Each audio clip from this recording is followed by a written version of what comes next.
All right, we're live. Mhm. AJ, you're mute. Did you mute yourself on purpose? Oh yeah, Okay. I had muted on purpose. Okay. It looked like you were talking. Yeah, I had muted it. I was talking to Jazz. Okay. All Yeah, right. I We'll just be got back. the notification too. Oh, you did? Okay. I just got it on my phone too. Okay, you ready to get started? Say what? You ready? Yep. Okay, shalom, shalom, everybody. This is our Prophets of Awakening. This is our Q&A class for the beginning of the Sabbath on Friday night, June 26th, 2020. We're going to do a prayer first, and then we're going to go into our current events, and then we're going to Q&A. And so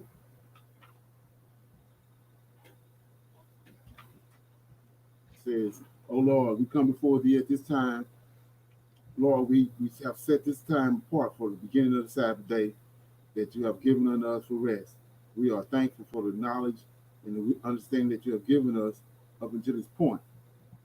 We seek thy face on the Sabbath, that you shower us with peace and enlightenment and a sense of togetherness.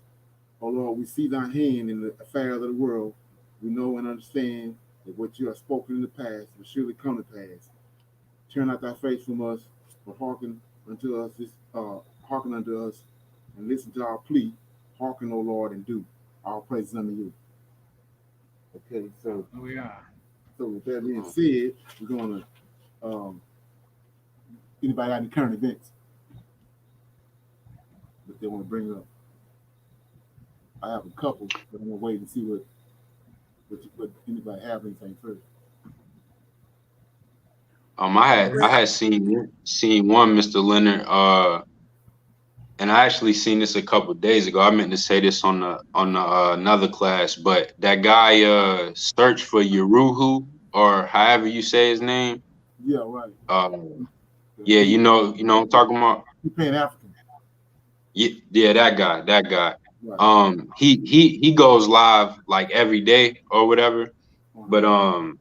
he was showing how AT&T, and this is something small but connected to a bigger picture. But AT&T, I seen was about to cut like 1,500 jobs or something like that. And they've probably already did it because I seen this last week.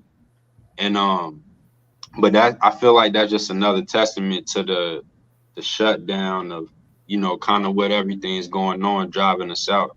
Because some people that work there need those jobs. And, they ain't gonna be able to get another one. So I feel like that's a part of the driving us out kind of thing. Right, right. Yeah, that's what I was saying yesterday about how I was fumbling with that because I was thinking, it's hard. But when you go back Right. and see, when you see how the Most High changed the minds of the Egyptians were beating the Hmm. hell out of the Israelites at first, and then after he dealt with Moses, and Moses came back and he started dealing with the Pharaoh, then he changed the hearts of the Egyptians to the point where they started giving them all their goods. Right. And if you go back what we read in Jasher yesterday, they did the same. The Pharaoh told them to do the same thing to Joseph. He told Joseph to go into the center of the city, and all the Egyptians came there and started giving Joseph, uh, putting everything over Joseph's hands and made him wealthy. And Amalek did the same thing with Abraham. That's how Abraham became rich, is what Amalek gave him, and he also gave him Hagar. That's the So same thing that happened to Moses too when right, he was ruling over Cush. right, exactly. And so you have to call that because that's exactly what's happening now. These folks, he turning their hearts, and in order for us to receive reparations, that was the thing that was stopping us from receiving reparations in the past was the Americans, the white Americans, they couldn't see it. They had no sentiment for no reparation. But now you turn their hearts, and now if they all want, they're getting all out your way, wondering if you all right, are you having a good day? I was at Stein's Lowe's Lumberyard today, and these white couple got out their car and they was like, "You all right today? You doing all right?" Or asking me these questions. I'm saying, "Wow, that's crazy, man." So I was thinking that was Hawks, but they ain't Hawks. That's Right. Yeah. I got something, but Jasmine just entered, and let me let her in real quick. Okay. Hey, Jasmine, how are you? You got your mic muted. Unless Hello. I didn't want to be in the thing. I just wanted to see, Oh, okay, okay. to listen. So, all right, you want me to kick you back out? Yeah, that's fine. All right, All right. bye. Yeah. Okay. What you saying, kid? So today, um, the state of North Carolina, the governor issued a 100% face mask. So Okay. anywhere you go in any establishment, you have to wear a face mask. If you get caught, if the establishment get caught with somebody not wearing a face mask, they get fined. So Right. before it was an option. Right. And Now it's mandatory. The you, entire you, state. you can see that coming because I was looking this morning. Well, just like when the first wave, it seemed like it was doing all the damage in New York, but now it's in Houston. All the beds in Houston, all the hospital beds in Houston is full. So Really? yeah, Houston a new hotspot. It's bad. Yeah, it's bad in Houston, man. So anyway, so with all that being said, I mean you gotta tie your shoes up for this one right here, man. This crazy right here. So I got two of them. The first one is about Trump. It says I was looking where it says Trump seems to resign. Biden will win. He's going to be. He's saying Trump. He didn't mention like 3 times that Trump gonna be I mean that Biden gonna be the president. And he mentioned that this morning in the Daily Beast. And then he told Fox News, Sean Hannity, that Biden is going to be the president because some people don't love me. So, and then the polls are showing that Biden's up by double digits nationally, and that he's leading in most of the battleground states, including Wisconsin. And Wisconsin is a must-win state for Trump, and he's way behind in that state. And then Trump said that that Biden's going to be the president because some people don't love me, and all I'm doing is the right of my job. So he's like he crying. He crying out because he see everything going away. He sees his demise in front of him. So, like I was saying before, he got one option. That's the reparation thing. Keep that in mind. So, and he back against the wall now. We know Trump. You can't back Trump up against the wall. He gonna come Yeah, out right. with the kitchen sink and everything else at you. So then it says the last one is it says number of conservatives have recently begun to sound the alarm on Trump's plummeting poll numbers and declining re-election chances. Fox News host Tucker Carlson warned Trump that he could lose this election if he doesn't turn things around. Ain't but one way to turn it around. He's gonna bring out that secret weapon and drop that. Secret weapon. Yeah, he's gonna drop that reparation on him. We got Robert Johnson in his ear. So get ready, man.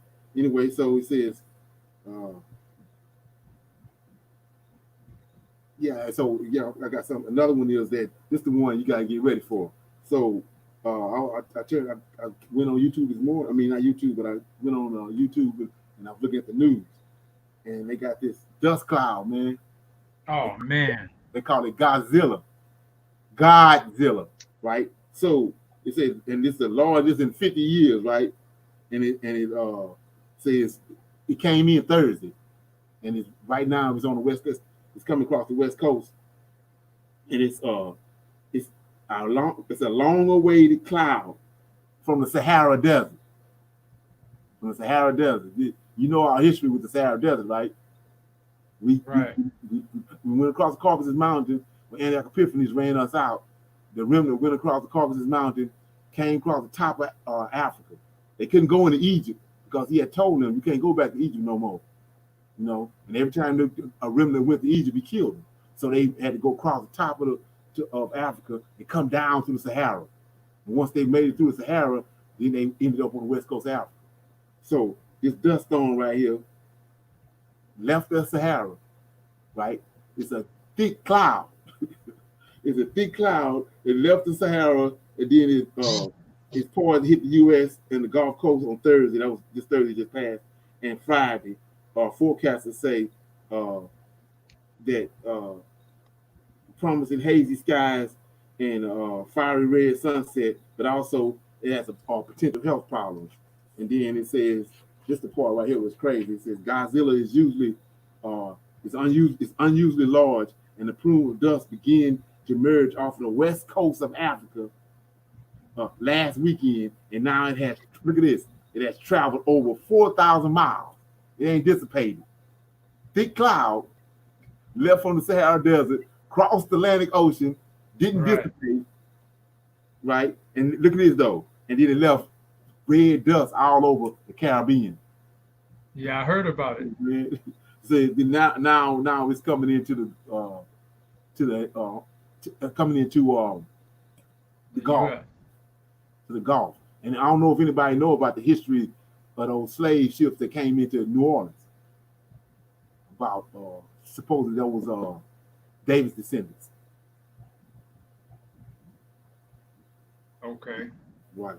So this dust storm, thick cloud, left the Sahara Desert, came across the Atlantic Ocean, and now it's coming in through the Gulf of Mexico, and it haven't dissipated. It's crossed all that water, and it's still together, and it's traveling.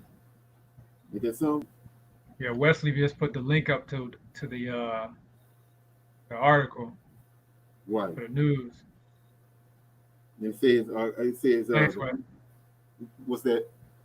I was telling Wesley thanks. He just put the link up to that dust cloud you was talking about.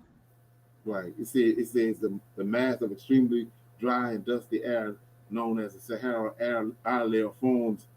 This is something that happens on the regular. It says it forms over the Sahara Desert and moves across the North Atlantic every 3 to 5 days from the late spring. Look at this, from the late spring to the early fall, peaking in late June and mid-August. It says it can occupy a roughly 2-mile thick layer in the atmosphere. Several Caribbean islands were coated with dust early this week. This is the most significant. Look at this. This is the most significant event in the past 50 years. So he's saying the year return, coronavirus. This is the most significant event. You hear me? Right. It's bigger than the coronavirus. What he's saying, what they saying. It's crazy, man. I was like, wow. Oh yeah. Ain't there something? Yeah. And I don't know if you remember about what Dr. Arcana said was that those heads of states from Africa are coming to South Carolina in August. Look what it say here. It says this thing happens every year, 3 to 5 days, and from the late spring to early fall, peaking in late June and mid-August. Interesting. Yeah, man, it's crazy, man. I'm like, wow. And like I said, I mean, I don't know if it's a bell going off or not, but if you go back to Ezekiel chapter 1, that's what Ezekiel saw. He says a thick cloud enfolding itself. Right. Is that something? Mm-hmm. Yeah. So with that being said, anybody else got any Q&A? I mean, any current events? Okay. Yeah, I don't know if we talked about this or not, but I don't know if you saw that George Floyd's family somehow got in contact with one of the African nations, and that African nation got in contact with 54 of the African nations, and they all are they petitioned the UN to have an emergency meeting to talk about injustice in America. Right. Well, that's tied to what Dr. Al Kelly said about August. So it's kind of it's like, it's like they showing their hand because that's what Right. she already said that they're gonna they coming here in August. And then she also said that 5 planes are gonna leave from 5 different cities. Right. So that means, so, you know what I'm saying? They exposing their hand. Because I mean, when in, at what point in history would something like that ever happen? Right, exactly, right. And like I said, you can 54 African nations? Come right. on, man. All of a sudden, George Floyd, Crazy. yeah, and then it ain't, I mean, they ain't get together when they beat the hell out of Rodney King. Right. You know what I'm saying? Now all of a sudden, George Right. Floyd, you know what I'm saying? And then it's crazy too how George Floyd was tied to Stephen Jackson. Right. Right. That there ain't no mishaps. That's all. That's a part of the plan. Yeah. So yeah. So anybody got any questions? Want to break the ice with a question? I do. What you got? So on Monday night, the women are going to be exploring, um, should we marry outside of the nation of Israel? And so I was wanting you to um, say something about Numbers chapter 25. There's a story in Numbers chapter 25. I don't know if you or Kevin could read it, and then if you could give us some understanding of that that's happening there in Numbers 25. I think particularly verses 1 through 12, but you may want to read the whole thing. So it's like 16 verses. Say Numbers chapter 25. Numbers chapter 25, uh-huh. Okay. Okay. It says Israel's worship of Baal Peor. It says, and Israel bowed in superstition, and people began to commit whoredom with the daughters of Moses. And they called the people unto the sacrifice of their gods, and the people did eat and bow down unto their gods. And Israel um, joined himself unto Baal Peor, and the anger of the Lord was kindled against Israel. And the Lord said unto Moses, take off the heads of the people and hang them up before the Lord against the sun, that the fierce anger of the Lord may be turned away from Israel. And Moses said unto the judges of Israel, slay ye every one his men that were joined unto Barkiah. It says in 6, and behold, one of the children of Israel came and brought unto his brethren a Midianitish woman in the sight of Moses, and in the sight of the congregation of the children of Israel, who were weeping before the door of the tabernacle of the congregation. And when Phinehas, the son of Eleazar, the son of Aaron, the priest saw it, he rose up from among the congregation, took a javelin in his hand, and went after the men of Israel into the tent, and thrust both of them through, the man of Israel and the woman through her belly.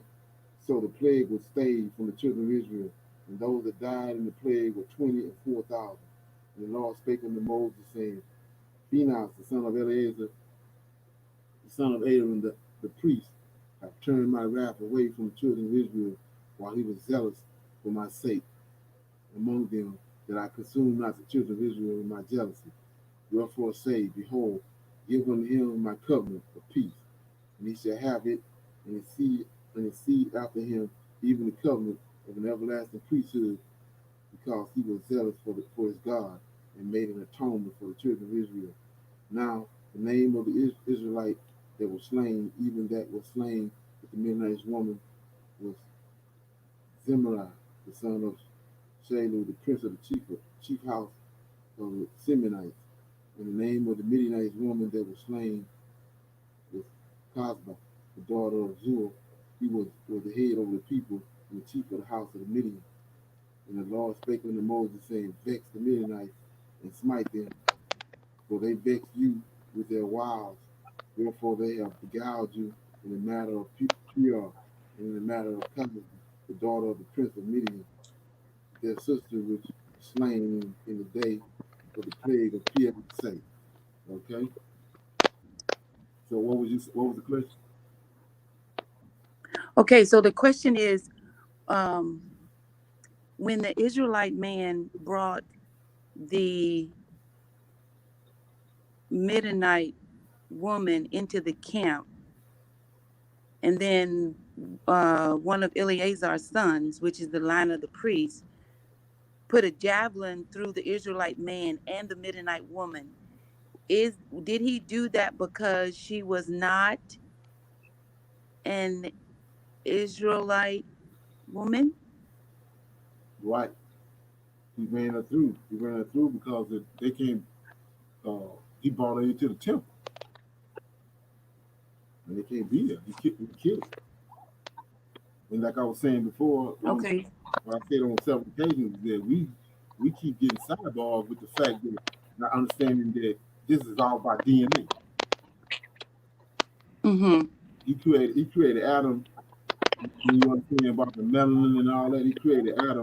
All that he created Adam. He ain't need nothing. He didn't need no like what's going on now with the pharmaceuticals and all that. All these different pills you got to take for this ailment or that ailment. Well, he created Adam. He didn't need all that. And so when you start, if Adam sleep with a woman Jeanette, outside, mute your phone real quick so he can finish talking, Jeanette, and then unmute it when he's done. You got a lot of background noise. Okay. All right, go ahead. he diluting himself. Any Israelite, if you sleeping, you dealing with somebody outside the Israelite, you diluting your seed. You're taking away. Because most like I was discussing this with somebody the other day that about the melanin. The melanin that's in us is a system within itself, and that's a gift that the Most High gave us. That's the reason our skin is the way it is, and we know that He can give that and He can take it away because He took it from Cain and He took it from Miriam, but Miriam just happened to have Moses standing there, and Moses prayed for her, and He gave it back to her. But when so when you start breeding outside of your nationality, your race, you diluting your self, and you taking away. And that's the difference in Jacob and Esau. Esau didn't care. Esau went and married those Canaanite women, whereas uh, uh, Rebecca and Esau and Abraham informed Jacob, that he not to do that. And Jacob hearkened. Jacob hearkened to them, and he went to his mother's country and got a wife. Well, he sent this. He sent Jacob there to our brother's house. And Jacob got Leah and Rachel,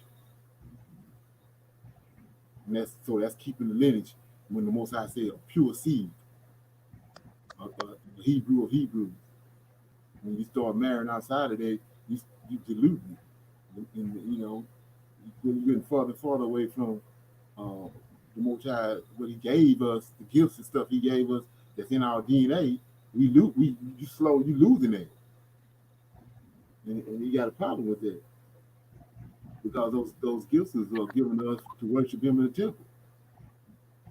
Like I was saying before, you can, back in the 70s, 60s, you can get any 5 dudes and put them together. Next thing you know, they got a superstar group. Because those are the gifts He gave them, and Esau exploited them and got rich off of it. Now they got an auto tune because they can't sing or rap. Right, exactly. And even with the, he let you know that he said he needed a man to till the ground, and that's what Adam was. So Adam and all his descendants tied to the earth too. So when you understand that, that's why Esau came and got us from the west coast of Africa, brought us here, and look what we was dealing with. We was dealing with agriculture. We was dealing with rice and corn and all that, and all that stuff was. They was getting 100-fold because he had the man that the Most High put over that's at one with the ground, with the earth. He had them with his hands on everything, and that's how he became rich. It wasn't a coincidence.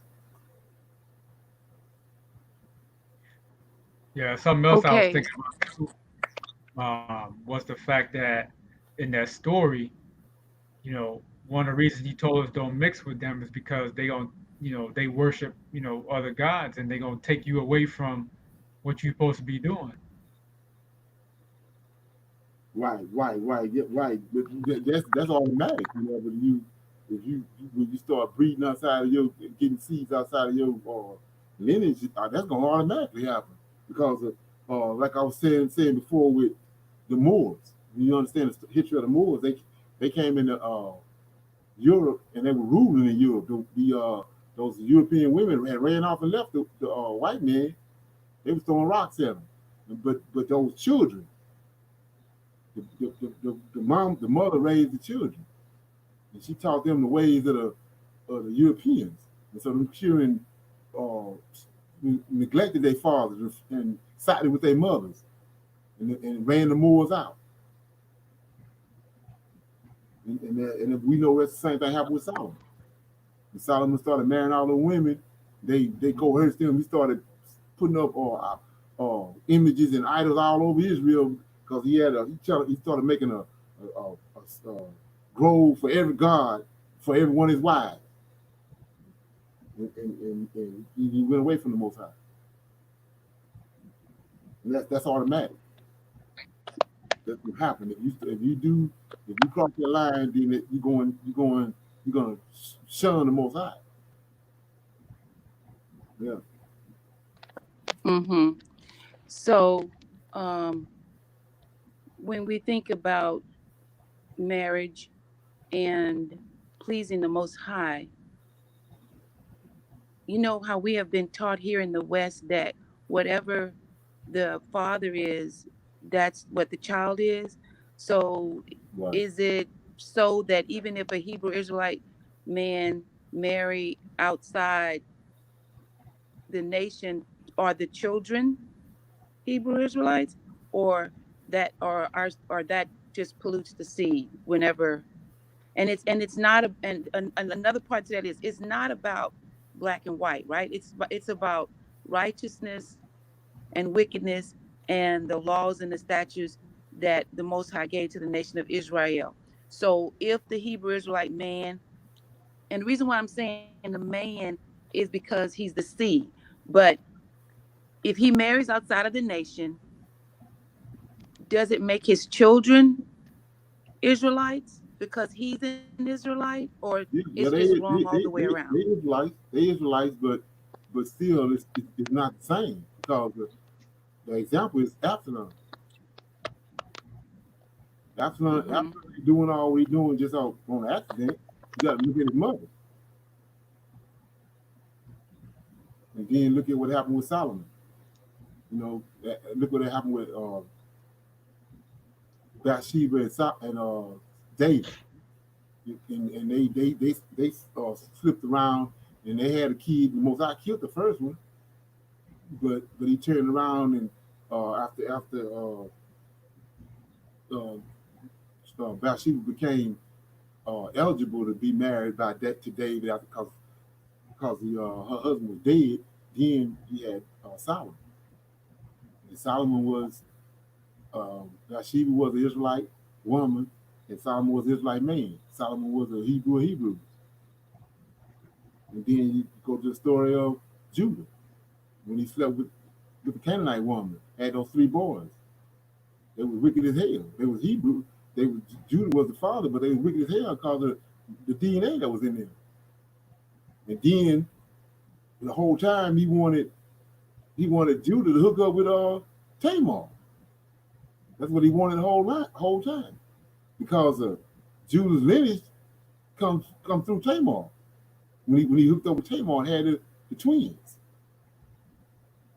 So the whole time he wanted Judah to be with Tamar, but because he got sidebarred when he met the Canaanite woman. But I want to read this right quick. Like I said, a lot of people read over this, but I'm in Genesis chapter 36. Not 36, 26. While you going there, Ephraim and Manasseh, Joseph's sons, their mom was an Egyptian. That was the next thing I was gonna say. I was gonna ask him, how do we understand Joseph Right. exactly? I'm gonna show you. I'm gonna show you that too. Let me read this right quick. Uh, uh,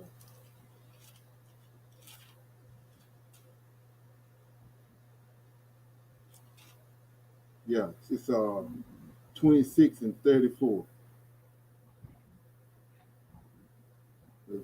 Genesis, and it says Esau was 40 years old when he took wife Judith, the daughter of Bera the Hittite. Can he marry a Hittite woman? Nope. Right. Right. So no. And Oh, that's not the daughter of Elam a Hittite. Now 35 tell you the scope of it, which grieved, which was a grief of mine under Isaac and Rebekah. It grieved them because they knew what was up. It grieved them when they did. right. So now we understand how, uh, just like Joseph's wife was an Egyptian woman, and he had the two boys. Uh, Abraham slept with Hagar. He got Ishmael. What happened when Isaac came? He sent Ishmael off. He sent them Mm-hmm. away. So let's look at the story of Manasseh and Ephraim. Who caused the split? For the nation of Israel to be split? Ephraim. Yep. And Manasseh, they was the ones behind it. So you see right there. Then, like I said, go to Absalom. Look what he done. He came and ran David, the Messiah, out of Israel. And then took all his concubines and slept and put a tent in the middle of the city and slept with all his concubines. So that's what that is. I mean, you can't. Like I always say, it's two things you can't play with. You learn not to play with. That's you don't play with the DNA, and you don't play with that melanin. So I got a problem with that. Okay. Mm-hmm. Okay. So it seems like the Most High is saying that He doesn't want the holy seed polluted, Right. but throughout the Tanakh, the holy seed is mingled to bring forth His will. So Now, which one is it? it's real already. Everything the Israelites done. Moses sung a song to him in uh in let me see what they Exodus 32. He told him everything that they was gonna do. And he knew that because Michael told him. So all they doing is they being stiff necked and disobedient. The very thing we talking about right now is how we disobedient. Them disobeying and not doing what the Most High told them to do. But like I was saying about the flood, the whole scenario behind the flood was that those giants, the fallen angels, and Cain seed was trying to annihilate the descendants of Adam, and it got down to the point where it was just Shem and Abraham and Noah. So he had to come because Noah and Shem was only two left, and they wives. So he had to come and bring the flood, get rid of because the giant ain't nothing but an invasive species, and all they was doing was wrecking everything and tearing up everything, eating everything, and tearing up everything. And they was in behind by the directive of those fallen angels, that remnant that was left, they were trying to do away with the Most High creation, which was Adam's seed line. They wanted Adam's seed line off the planet. But the Most High came in and cut it off with the flood. And they at it again right now. They got plans to try to wipe us out. But the Most High, he trying that. We can see him at work now. He's not just showing up now on the accident. He's showing up because they got plans to get rid of us. Yep. Yeah. Okay, I'm a little bit confused, but I had to do some more reading because unless I'm just missing it, it's like the Most High does not want. He gave the orders to the nation: do not mingle, with the heathen nations. Do not take their daughters as your wives, and do not give your daughters to their sons. That whole thing, but he. But Joseph married an Egyptian, and like you say, it just seems like the nation's seed is mingled whenever it will bring forth the will of the Most High. Am I thinking about that the wrong way? Now the David ain't come through Joseph. Huh? David ain't come through Joseph. David ain't come through Ephraim and Manasseh. But I'm saying, the Bathsheba, was she a Hebrew Israelite woman? Yeah. The father was a chief out of the priesthood. Okay. That's why he's saying when you understand what he's saying, the children of Israel, the children of Jerusalem. Mm-hmm. Jerusalem is Judah, Benjamin, and Levi, the heads. Okay. Right. So right. They enter a marrying with each other, and you always see if you read closely that it'll tell you that's what we don't do. Like when it would tell you who certain one of those kings' mother was. Them Levite, them daughters of priests, daughters of Judah. Yeah. And that's when you read the story of in Tobit. In Tobit, you read that story. It's tied to that. Okay. So it's not a coincidence that Samuel did what he did. You gotta look at his lineage. And so like I was saying before, he's saying that you can't offer a ram on the altar if he may. Just say a mountain lion got out the ram and reached out there and caught his thigh or caught his back leg and damaged it. But he got away. You can't offer that ram on the altar.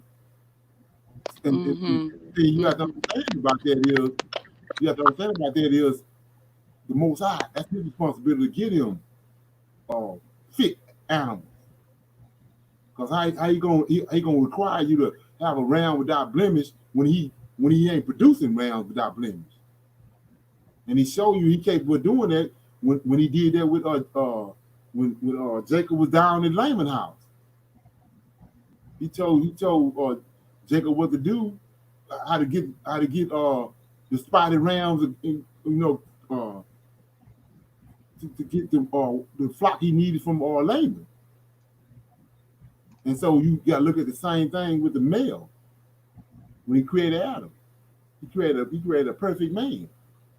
And so when you get down to the priesthood, you get down to Judah and Benjamin, he tell them the high priest can't have no blemishes on him.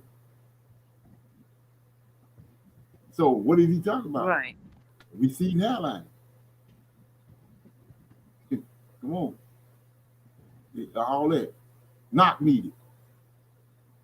All that. You can't come in there. You can walk up in there if you want to, not needed, and see what happens. So he ain't working with that. But so when he created them spiritual.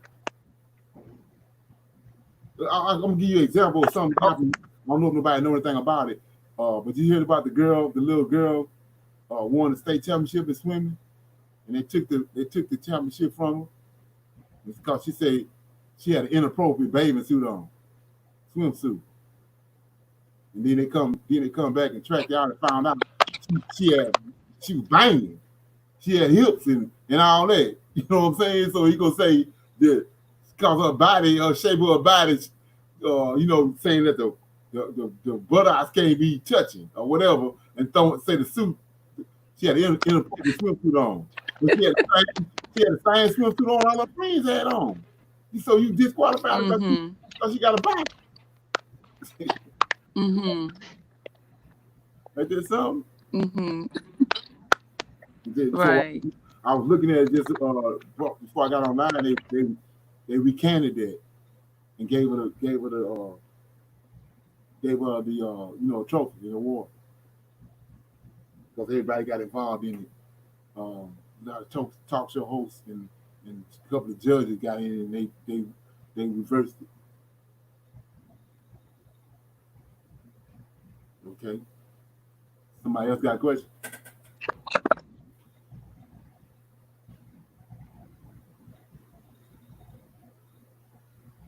Yeah, I got a question, but I wasn't sure if you wanted to finish what you were gonna do before I asked the question, or No, we in the Q&A now.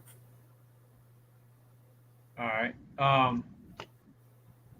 What's the importance of knowing that 70 A.D., which that's what they talk about as far as the New Testament? What's the importance of knowing that that was a lie? Well, because they got when you got so many people nowadays that's like we was looking at when they in 70 AD, those so-called Jews, and that's the giveaway right there. They Jews, we Israelites, but those so-called Jews, they fled and went to all the European countries. They resettled in those European countries. And then another thing about it, which is right in everybody's face, and when they get in when they get start conversating with somebody like me or somebody that's on this line, and they get awakened or they get zero in on a certain topic, they get offended. But what did Jesus go in when Jesus stood up there and read the scripture and say, this day the scripture is to fulfill? Talk about himself, right? Right. What kind of building was that he went into? A synagogue. Come on, man. What did he tell you in Revelations about the synagogue of Satan? Right. So it's synagogue. The Israelites live in tabernacle.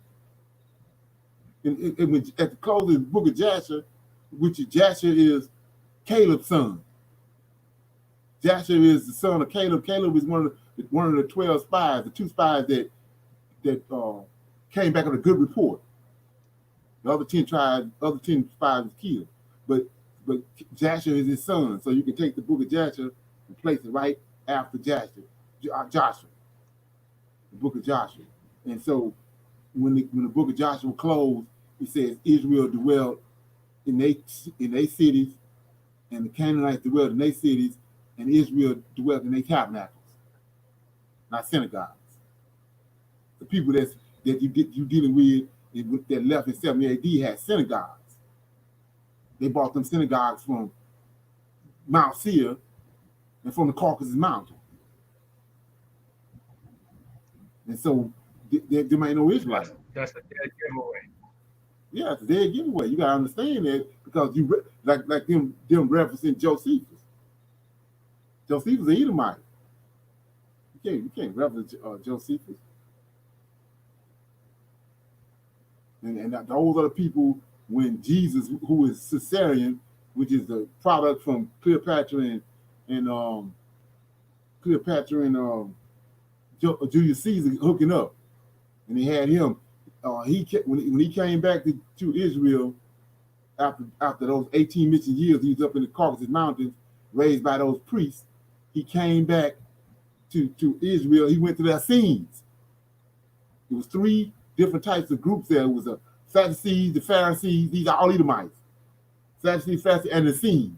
We know the history of the Essenes from the Dead Sea Scrolls.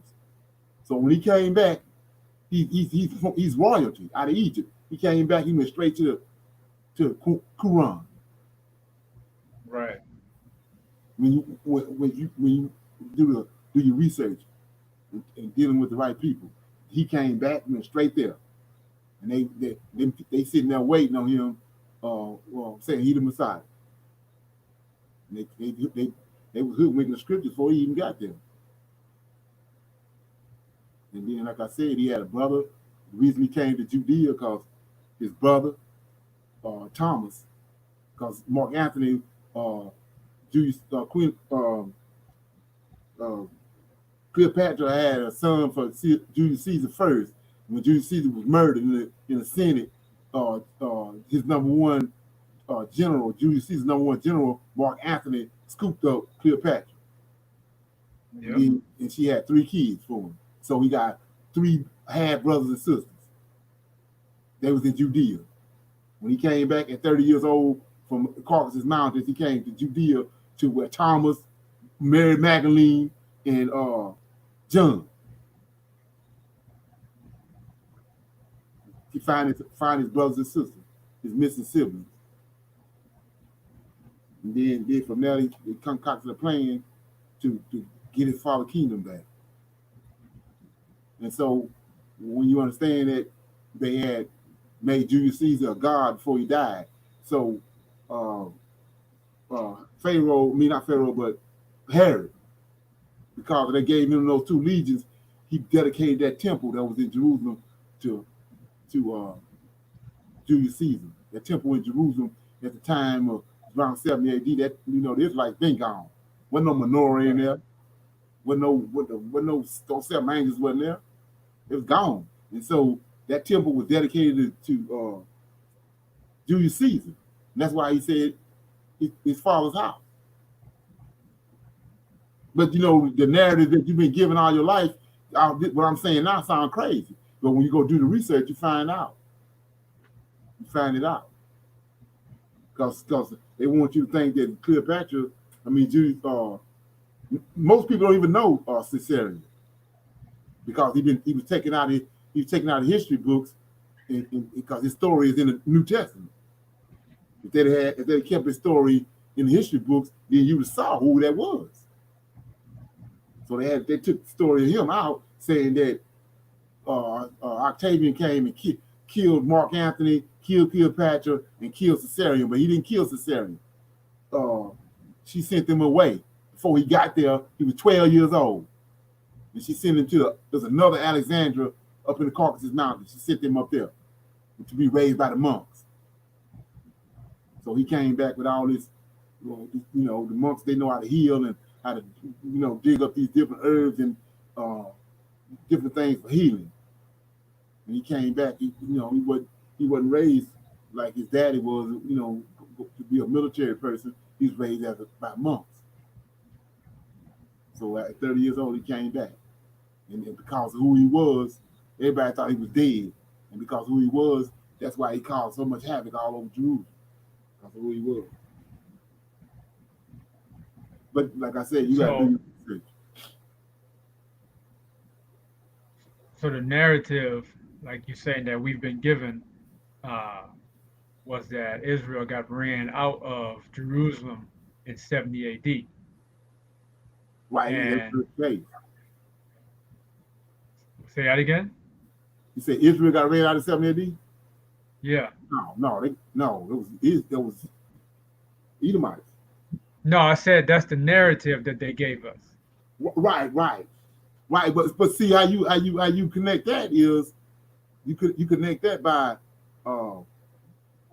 it was Edomites in Babylon, right? With Haman. Haman, because Amalek is one of the sons of Esau, right? Mm-hmm. And so what happened was, like I said, when you go back to the book of Esther, the edition of Esther that's in the Apocrypha, um, when Saul killed Agag, because Moses told him to go kill all the Amalekites. He came and saw Agag. Agag was so tall and had his crown on, all that. Saul marveled at him. But not only did he save Agag, he saved his wife too. They don't tell you that. And his wife was with child. So that night when he brought him back and had him in the tent, his wife escaped. That night before Saul got there, when Saul got there, Saul killed Agag. He chopped him up with the sword. But his wife was gone and she was with child. And she fled on a caravan and ended up in Babylon. And ended up with the Medes and Persians, Medes and Persians. And then when the Israelites got there, Agag, Haman then grew up, but he know the past. He got a problem with the Israelites from what his mama told him all that had happened. Right. That's why he tried to destroy the Israelites. So what they did was they went back to Babylon to make you think that was them. They tied the Edomite history and the Israelite history all together in Babylon. So when the Most High delivered the Israelites from Babylon, they came in the story and make you think that's them. But it's two different people. It was Edomites in Babylon and Israelites. And so when you understand the story, didn't Esther go in and cause Aarus to call a decree off, right? He had a decree that said kill all the Israelites, right? Yeah. Esther called through Mordecai. Esther called them to turn that decision. So when they turned the decision was put on kill all the Edomites, right? Right. So they fled. They fled to Greece. That's right. why. See what I'm saying? That's how they came back. The third beast came back to the land of Israel. But they started killing Edomites in Babylon after when they found out that when the king found out that what Haman had done, he turned it on Haman's people, so they had to flee. So they fled Babylon. But the thing you have to understand is that they was in Egypt, and they was in Egypt through Ptolemy, and they was in Babylon. That's where they got all this information from. So when they the ones concocted Christianity, they synchronized all that stuff they had gathered. They was the priests of Amun. The 29th dynasty was Edomites. Cleopatra was an Edomite, and so the Essenes is ascended from those priests of Amun, and they ended up on the Dead Sea in those caves in Qumran. But like I say, you got to do your research on that. I'm just connecting the dots because they have you thinking all this stuff happened 400-500 years apart, but it's all, when you look at it and put it all together, it's all synchronized. It all go right. You can line it all up. Like I said, with the when you look at where those Jews that left in 70 AD, look where they settled at. Go get the map of Paul's travels and overlay both of them. Right. So they want to come up with all these different scenarios talking about those Gentile settlements that was in Europe was Israelites. No, they were no Israelites. Those was Edomites that left, had synagogues all over Jerusalem in 70 AD, and they left and set up synagogues where they are right now. And that's what Paul was doing, because Paul from Tarsus. Paul is he's out of Japhet. And he went back to all them, he started a new religion, and he going to all them pockets where all these Edomites said.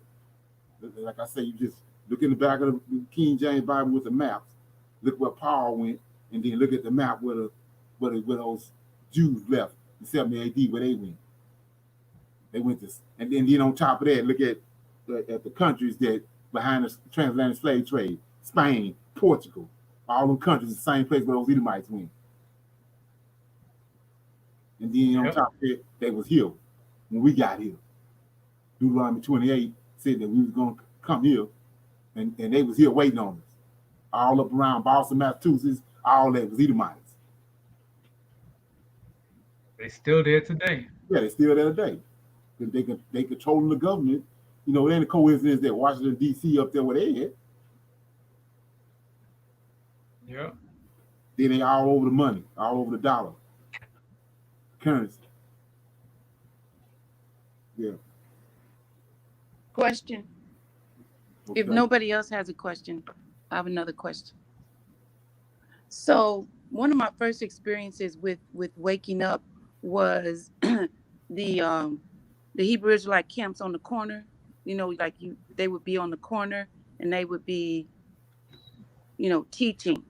And so they always identified, like they said, the Indians was one tribe, the Mexicans was another tribe, and so on, and using all of the nationalities.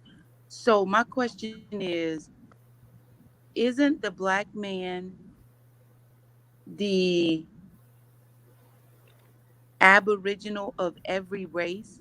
And so whatever races are here, they started with the black man. So wouldn't those people be their descendants?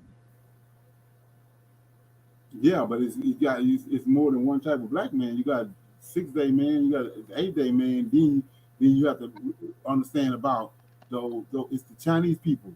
It was some black people that was here. And when you go back and do your history on I can't think of the name of the kingdom, but the guy that came throwing all the gold all over the place, what his name was, Mansa Musa, The the Musa. the Mali Empire. the Mali Empire. So that's tied to Israelites. And what happened was Mansa Musa became the king because his daddy left with a whole bunch of ships, thousands of ships, and went uh, going to search out the Atlantic, and they never came back. So they was over here. So they call those people the Folsom people. They was here in America. Well, the Chinese came across the Bering Straits too, and the black and those Folsom people started intermingling with each other. That's where you get the red man. That's where you get the Indian from. Indian ain't no red. Okay, I'm remembering something like that. Indian Hmm. ain't no. The Indian So ain't no. so Ain't so no it has Israelite. okay. So it has to do with the 6 day man Right. and the 8 day man. Okay, that makes sense. Right.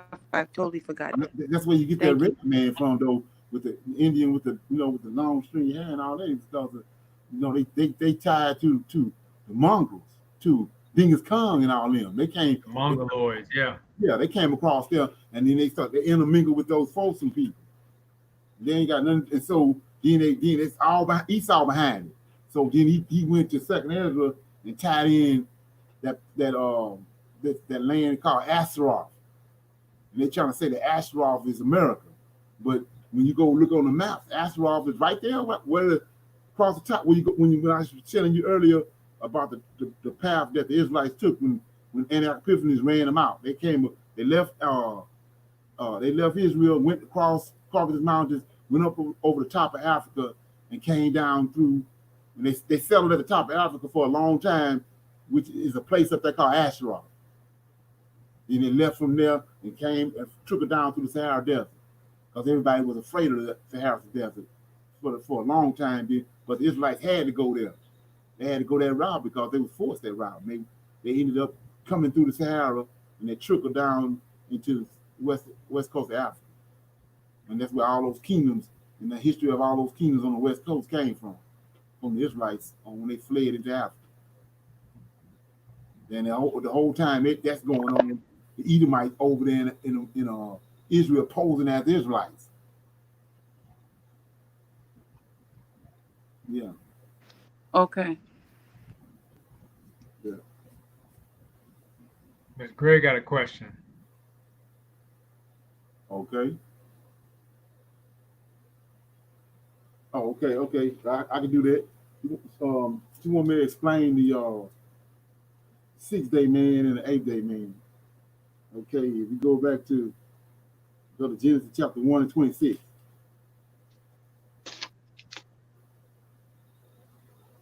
Okay, in Genesis 1 and 26, it says, well, I'm gonna start at verse 14. That's the 4th day. It says, And God said, let there be lights in the firmament of heaven to divide the day from the night, and let them be for signs and for seasons, for days and years. And let them be for lights in the firmament of heaven to give light upon the earth. And it was so. And God made two great lights, the greater light to rule the day, the lesser light to rule the night. He made the stars also. And God set them in the firmament of heaven to give light upon the earth, and to rule over the day and over the night, and to divide the light from the darkness. And God saw that it was good. And evening and the morning of the fifth or the fourth day. Then 20th, fifth day. And God said, let the waters bring forth abundantly the moving creatures that have life, and fowl that they may fly above the earth in the open firmament of heaven. And God created great whales and living creatures that move which the water brought forth abundantly after their kind, and every winged fowl after his kind. And God saw that it was good. And God blessed them, saying, "Be fruitful, multiply, fill the waters in the seas, and let the fowl multiply in the earth." In the evening and the morning of the fifth day. Now, on this the sixth day, this is where the sixth day man come in here. And God said, let the earth bring forth living creatures after his kind, cattle, creeping things, and the beasts of the earth after his kind, and it was so. And God made the beasts of the earth after his kind, and cattle after their kind, and everything that creepeth upon the earth after his kind, and God saw that it was good. Now, verse 26, and God said, let us make man in our image, after our likeness. Let them have dominion over the fish of the sea, over the fowl of the air, over cattle, over all the earth, and over every creeping thing that creepeth upon the earth. And verse 27 says, so God created man in his own image. The image God created, him, male and female. So this is a sixth day, and he created a man and a woman. Adam was created by himself. This ain't Adam. It says, male and female created he them. And God blessed them. And God said unto them, there's two of them, be fruitful and multiply, replenish the earth and subdue it, and have dominion over the fish of the sea, and over the fowl of the air, over every living thing that moveth upon the earth. And then 29, and God said, behold, I have given you every herb bearing seed which is upon the face of the earth, of all the earth, and every tree in which is fruit of the trees yielding seed, to you it shall be for meat. And every beast of the earth, and every fowl of the air, everything that creepeth upon the earth, wherein there is life, I have given every green herb for meat. And it was so. And God saw everything that he had made, and behold, it was very good. In the evening and the morning of the sixth day, right? So now, chapter 2. Thus the heavens and the earth were finished, and all the host of heaven. Um, and on the seventh day, God ended all his work which he had made. And he rested on the seventh day from all his work which he had made. And God blessed the seventh day, sanctified it, because in it he had rested from all his work which he had created and made. So that's the seventh day. That's the reason why we keep the Sabbath. Those 6 days, he created everything, and then on the sixth day, on the seventh day, he rested. So I'm gonna pick it up in verse 4. I'm going to the eighth day man. Uh, These are the generations of the heavens and the earth when they were created, in the day that the Lord God had made the earth and the heavens, and every plant of the field before it was in the earth, and every herb of the field before it grew. For the Lord God had not caused it to rain upon the earth, and there was not a man to till the ground. So he made a man and a woman on the sixth day. Uh, they was over the animals, or the fish of the sea and all this stuff, fishing and stuff. So it says right here in verse 5, he need a man to till the ground. Then verse 6, but there went up a mist from the earth, watered the whole face of the ground, and the Lord God formed the man. He formed this man. The man over there in 127, he created him. And the Lord God formed the man from the dust of the ground and breathed into his nostrils the breath of life, and the man became a living soul. And then it says in verse 8, and the Lord God planted a garden for this man, not for the man in 126. He planted a garden, the Lord God planted a garden eastward of Eden, and there he put the man whom he had formed. That's the eighth day man. And he by himself. And then we read later on in verse 21 of chapter 2, the Lord God caused a deep sleep to fall upon Adam, and he slept. And he took one of his ribs to close up the flesh thereof instead, and the rib which the Lord God had taken from man made he woman and brought it unto the man. That's two different couples.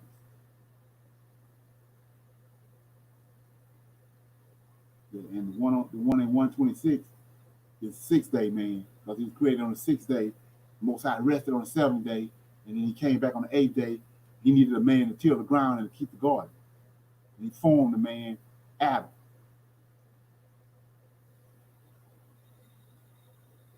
And Mr. Lennon, for clarification, you're not saying that there was originally 8 days in a week, right? You're saying that the 8th day is like the first day of the week, right? Of the next week. Right, but the way to look at that is that's the 8th day from creation. Right. That's the way to look at it. That's like if you get married, then this is the 8th day I've been married. It's Okay. Monday. It's Monday, but it's the 8th day from when you've been married. You was married. And so you say, well, what you talking about? Well, when you go to Genesis chapter 15.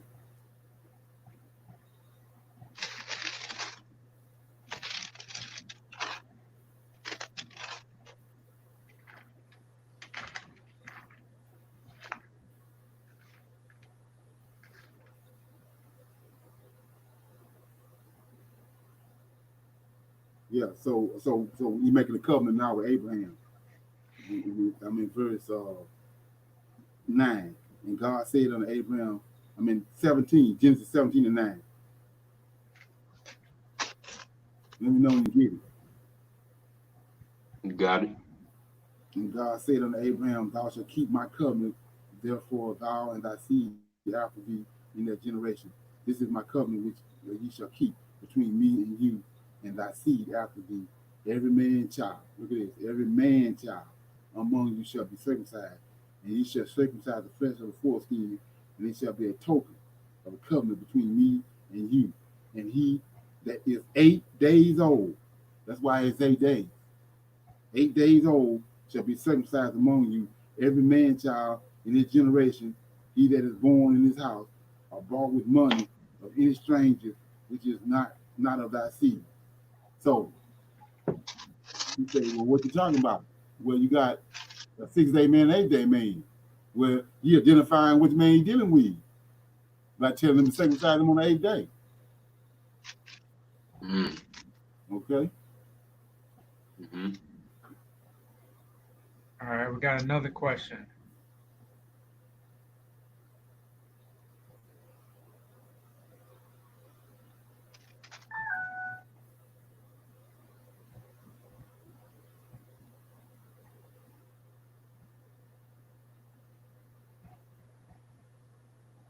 Yeah, well, they saying that they saying the Israelites, but like I was saying before, they when you go back and do the research, those are Africans. Those Africans have been traveling. They've been traveling the Atlantic Ocean. They want you to think that when you understand who these people are, these JFAT and these Europeans, they didn't suppress history to make it look like they created all this stuff. And they like when they're saying Columbus discovered America, when they showing you on all the pictures, you see a Columbus, there's people standing on the bank looking at him when he could show up in the boat. How he discovered it. So they just skewed all the history to make it look like they doing all this stuff. But the Africans had been mastered the waters. They had been coming over here. And like for example, they gotta know that the finks that they have showing you in Egypt is one in the Mississippi, out in the ocean, in the Gulf of Mexico, under the water. So the Africans came here and they did the same thing to the Mississippi that they did to the Nile River. They colonized the Nile River the same way they did the Mississippi River the same way they did the Nile River. That's why when they got here, they were seeing black folks, but they was Africans.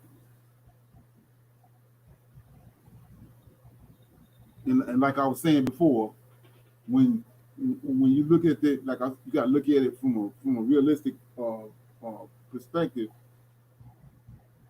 The Israelites left, and those 10 tribes. Some of them, when they came back, uh, they kept on going. They didn't go to Jerusalem. They went. It says they went to the door of the gate of Eden. Eden is Africa. So they went beyond Israel, right there where the Nile is, where Goshen is. That's the gate to get into Eden. And they went right into there, went that route, went into Africa, came across the top of Africa, and settled down on the west coast of Africa. The 10 tribes over in Africa, they're still over there now.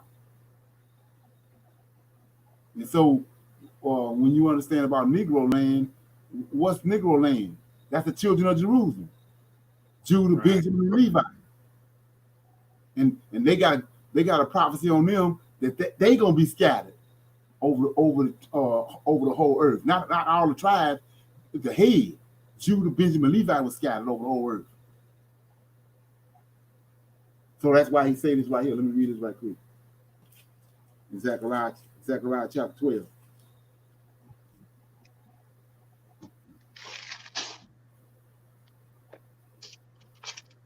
You said Zechariah what? 12.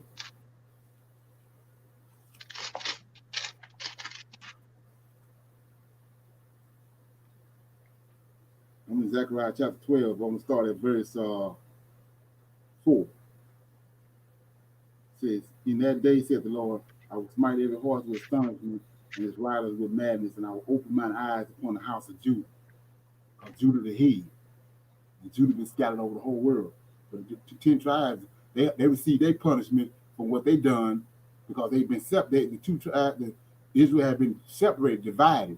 The 10 tribes started sinning first. They caused Judah to start sinning. But so they punishment was they went to Assyria. He sent them to Assyria. And then when they finished when their punishment was up, they came back, and they didn't want to go to Israel no more. So they continued on past the land of Israel, went to the gate of Eden. That's Goshen, the Nile River. And they crossed that and went on into Africa. And so Judah, Benjamin, Levi knew that. So when Antioch Epiphanes came, they went where they was at. And Judah, the 10 tribes was following the old trade routes from Solomon gold mines. They had old trade routes, and then all the time because they were so stiff-necked, most I was constantly bringing people and putting them under oppression, and a lot of them would flee before the oppression come and go into Africa, into those areas where they knew Israelites was here. So when the 10 tribes came back from their punishment, they went into further into Africa and ended up down on the west coast. So when Antioch Epiphanes came, Judah, Benjamin, the remnant from Judah and Benjamin went the same route, and they all ended up over there in west coast of Africa. But they were still segregated. By when you go back and look at the maps that they hid from us, they were separate. That's why there were so many kingdoms over there. They were still separated by their tribes, but they wasn't operating like Israelites. And so what I'm reading right here is that in the last days, the Most High coming to get them, but he got to get Judah first. So it says, verse 5, the governors of Judah. See, not he ain't mentioned none of the other tribes. The governors of Judah shall say in their heart, the inhabitants of Jerusalem shall be my strength. The Lord of hosts, their God.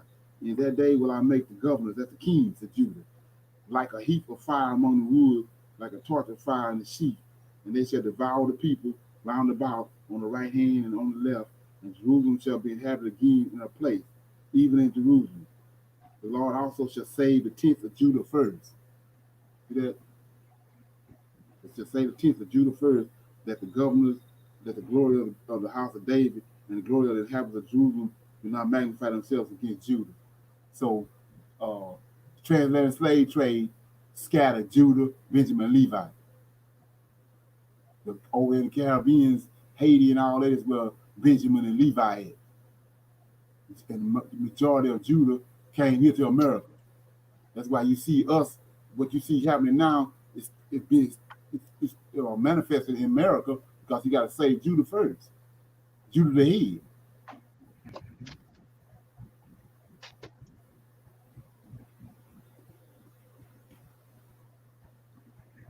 And like I was saying before, when you look at that, all you have to do is look at the objective, the advantage that we have on all the people that came before us is we right at the end time. So it's a lot of things that they fumble with, but we can rightly divide it because we're looking at it unmanifested itself. So if there was those people that was back there when Columbus came here, then how can they be Judah? When Judah is tied up in the transatlantic slave trade. So how can that be Judah?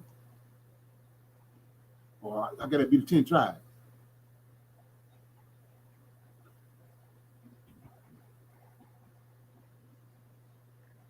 Got another one.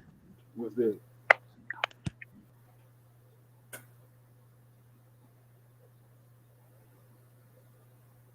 Okay, let me give it to you. Okay, a couple that's that's in a 6 day is go to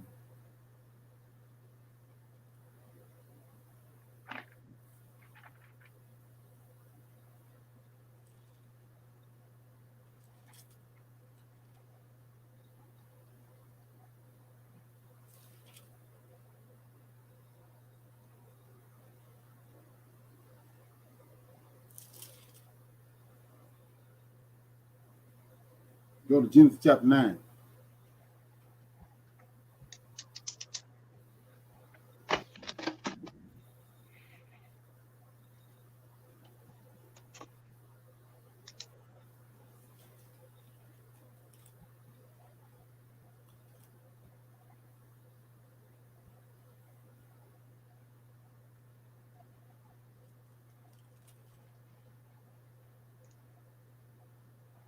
Yeah, go to Genesis chapter 6.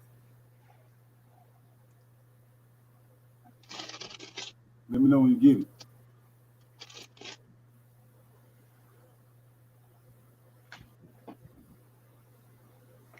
Got it. So I'm in verse 9, Genesis chapter 6. These are the generations of Noah. Noah was a just man and perfect in his generation, and Noah walked with God. And Noah begot 3 sons, Shem, Ham, and Japheth.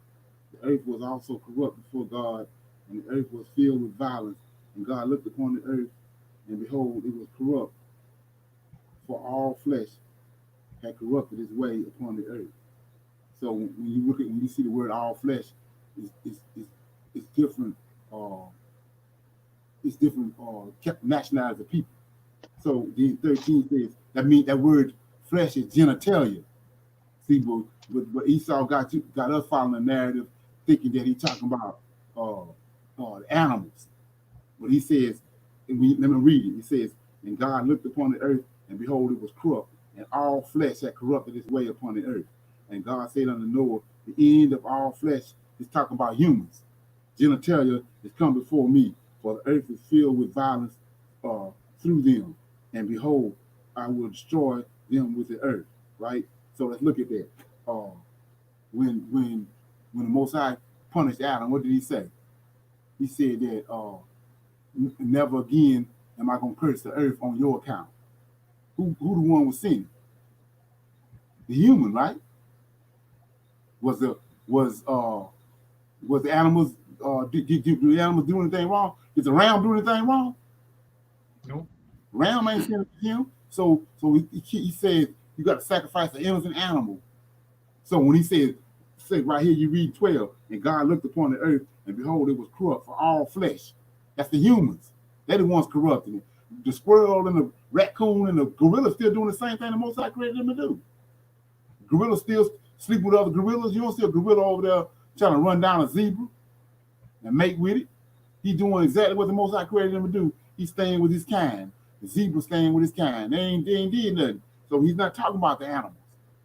He's talking about humans. So 13 says, God said unto Noah, the end of all flesh has come before me, for the earth is filled with violence through them. And because I will destroy them from the earth, make thee an ark of gopher wood, rooms that shall make thou shalt make in the ark, and shall pitch it within and without with pitch. And this is the fashion which thou shalt make of it. The length of the ark shall be 300 cubits, and the breadth of it shall be 50 cubits, and the height of it 30 cubits. The windows shall thou make to the ark, and in the cubit shall thou finish it above, and the door of the ark thou shalt set in the side thereof with lower, a second and a third story shall thou make of it. And behold, I, even I, do bring the flood of water upon the earth to destroy all flesh, humans, genitalia, wherein is the breath of life, uh, uh, through from under heaven, and everything that is in the earth shall die. But with thee will I establish my covenant, and thou shalt come into the ark, thou and thy sons and thy wife and thy sons' wives with thee. And every living thing of all flesh, two of every sort shall thou bring into the ark, to keep them alive with thee. They shall be male and female.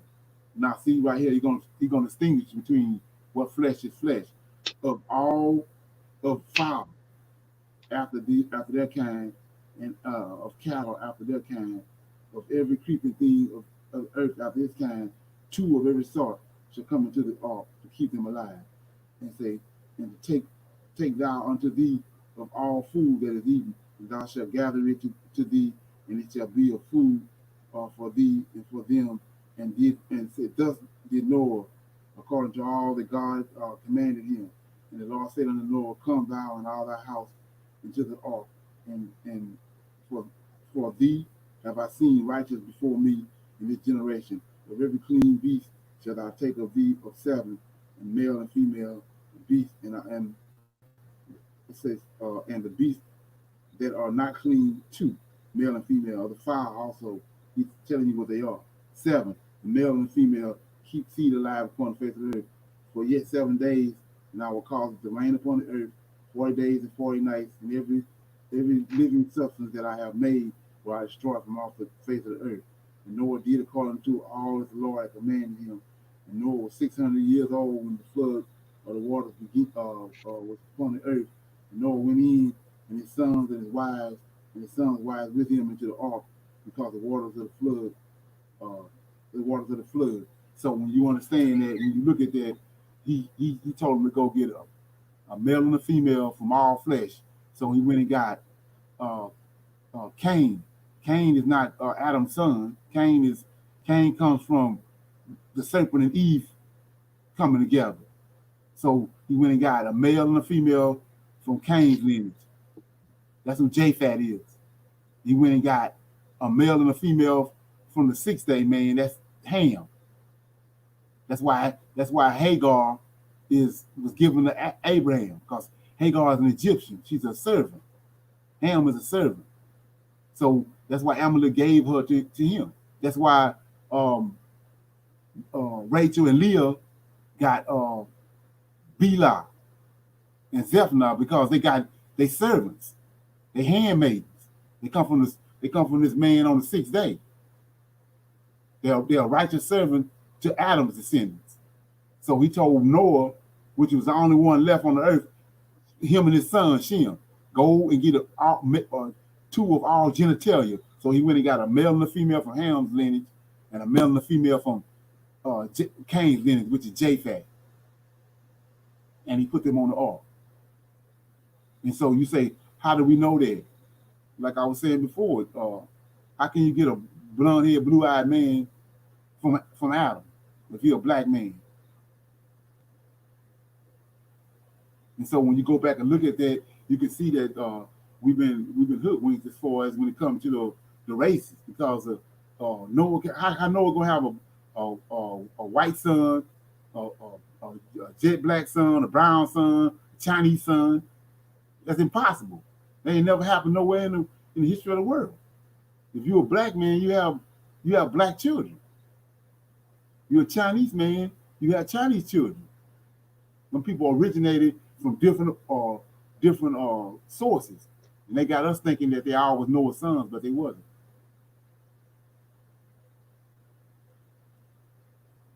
If you got any more questions on that, we can narrow it down. Anybody got any questions on that?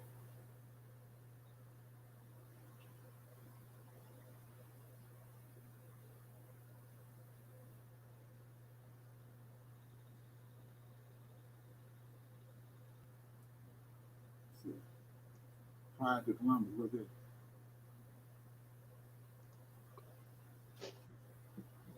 And so I have a question about the 6 day, man. Was that the purpose of their creation? Was to be subject to Adam? Right, right. Hold on, real quick. Hold on. She was saying that I guess she was saying prior to Columbus, which was the previous question she asked about the people. What do you mean by prior to Columbus? Who were the He people? answered that. Who were the people that came prior to Columbus? They Hamites. They came from the what his name said it earlier. What you said that tribe of people was? Mansa Musa. Mansa Musa. Yeah, What, the what's the Mali Empire. Yeah, the Mali Empire. It's like I think they said 3,000 ships full.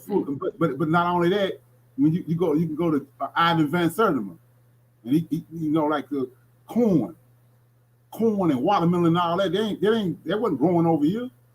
When those people had been, those Africans, that's what they don't want us to know. Those Africans had been coming over here. They had figured out that it's streams inside the ocean, and you just get on that. You got the currents, and you just get on that current. It's gonna take you right over here to Gulf of Mexico. All you gotta do is get you some popcorn and get on the boat. We're gonna take you right over here. They've been figured that out, and so they want us to think that the Egyptians, the Greeks figured all that out. But the Africans have been coming over here, and they saw this continent over here, and they saw it was exactly like African continent, and the Mississippi was just like the Nile, and they had put pyramids and all that along the Mississippi, just like they did in Nile, and the main Israelites, because like I said, we can see one of the good things about the guy from Hebrews and Negroes is that he got all that history. He's showing you that where the 10 tribes at. They're in Africa. And so how can they be in Africa and over in America too? They in one place or the other one. And so one of the things you can do is, like I said, go to YouTube or Google the Folsom people. They have been here because the Africans have been coming over here. They had been coming back and forth over here, trading with once they came over here and set up over here and set up on the Mississippi and set up around America, they were going back and forth, bringing stuff from over there, bringing it over here, and whatever they had evolved over here, they were bringing it back over there. They've been doing that.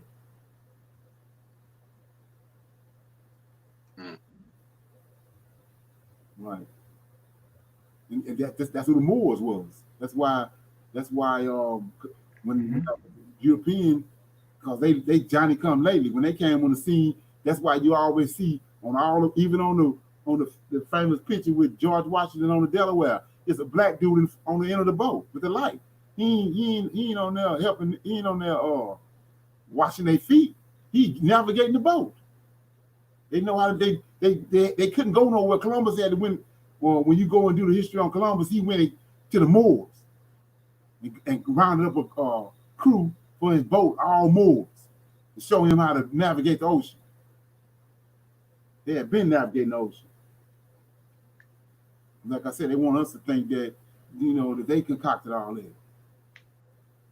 Even all the map makers was black men, was Moors. Yeah.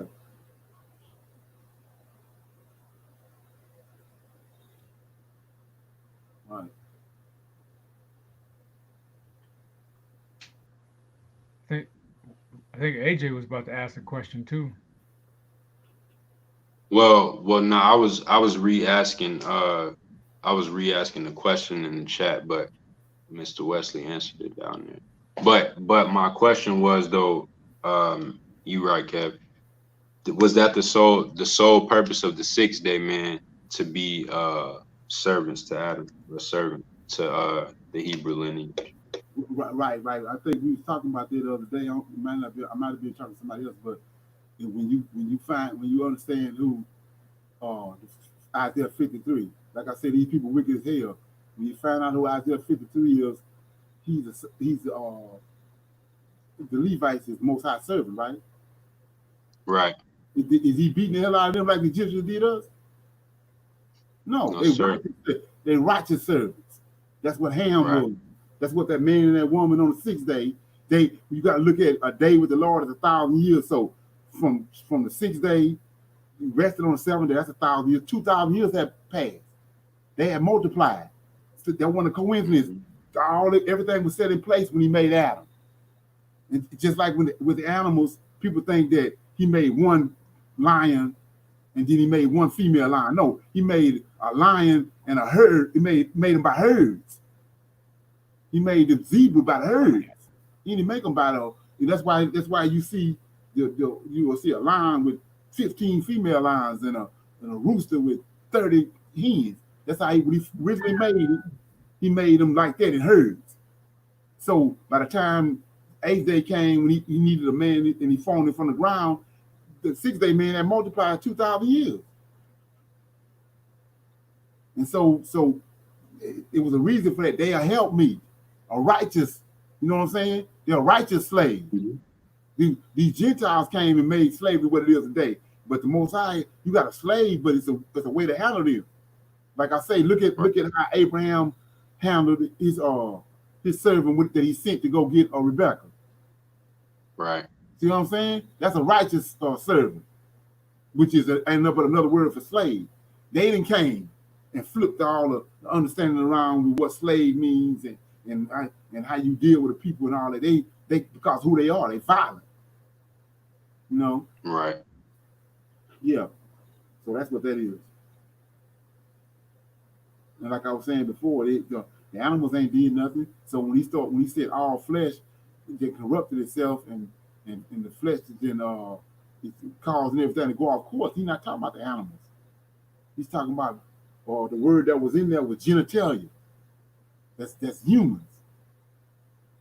So he told him to go get a male and a female from all genitalia. So it was let's go back and look at it like this. Genesis chapter 5. If you go to Genesis 4:16 first. Go to Genesis 4:16. You got it? Got it. It says, yep.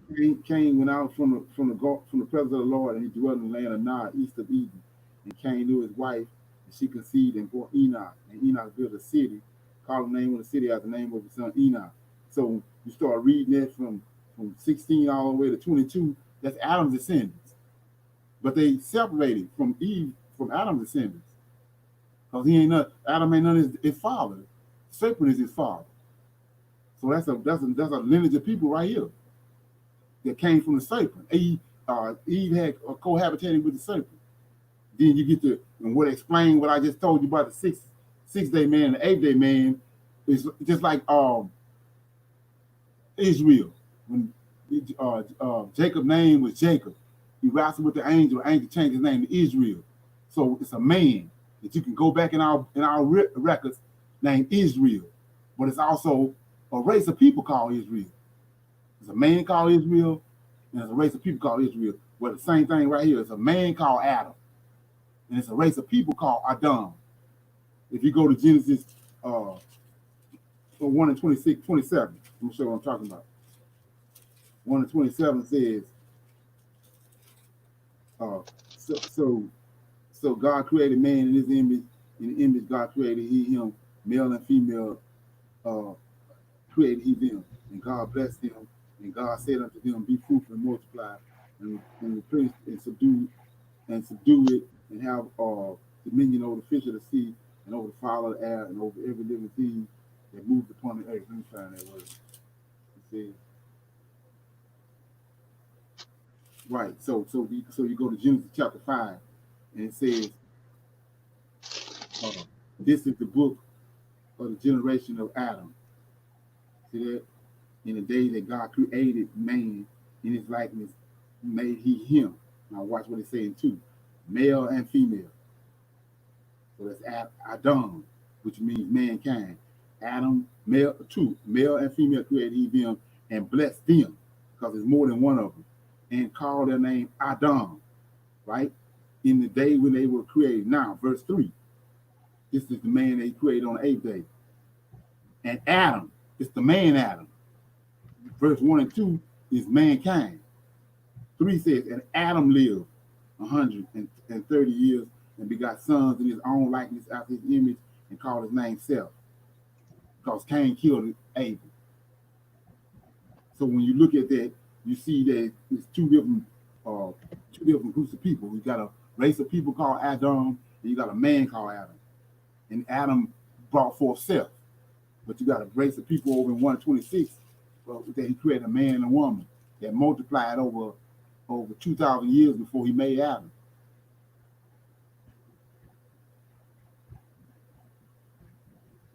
Okay. Makes sense. Right. So like I said, you got a man called Israel, and you got a nation called Israel. You got a man called Adam, and you got a race of people called Adam. Right. Yeah. And like I said, that's thinking like a Hebrew. That's like when I was doing the research on Elohim. That's a word strictly to Israel. It's not even for nobody else. The Chinese or the European to even be trying to deal with. That's a Hebrew word. It's an ancient Hebrew word that go all the way back to Adam and his descendants. It ain't got nothing to do with nobody else. And that's why people are flipping it and twisting it all up, because of Elohim is not Yahweh. Ain't no Elohim. Right. Angels are Elohim. Right. And so you have to look at that the same way. And that's why He's always saying him, because the whole nation of Israel came from this one man. Just like the Hebrews and the Sethians, Seth descendants, they all came from Adam. They came from one man. And that's how the Most High see them. He see them as one man. All the kings in Israel, He see them as David. They all descended. All the kings in Israel came out of David. So when He see them, they associated with David. And he handling them according to his covenant with David. And He handling the Israelites according to his covenant with Jacob. And you have to understand that. Any more questions? There's nothing else in the chat right now. Okay. We'll be right at about 6 minutes for 2 hours, huh? Yeah. Okay. Nobody else have nothing?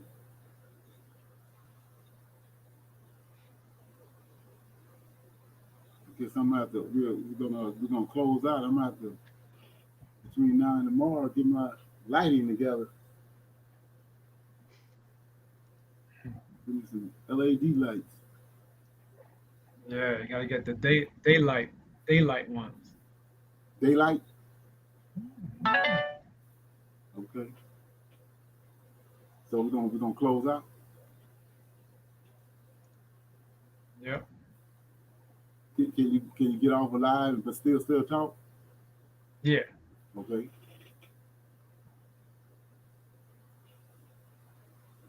So you wanna close end the live? Yeah. You can shut. We can we can shut it down until tomorrow at 9 o'clock. All right. Shalom, everybody. Shalom, everybody.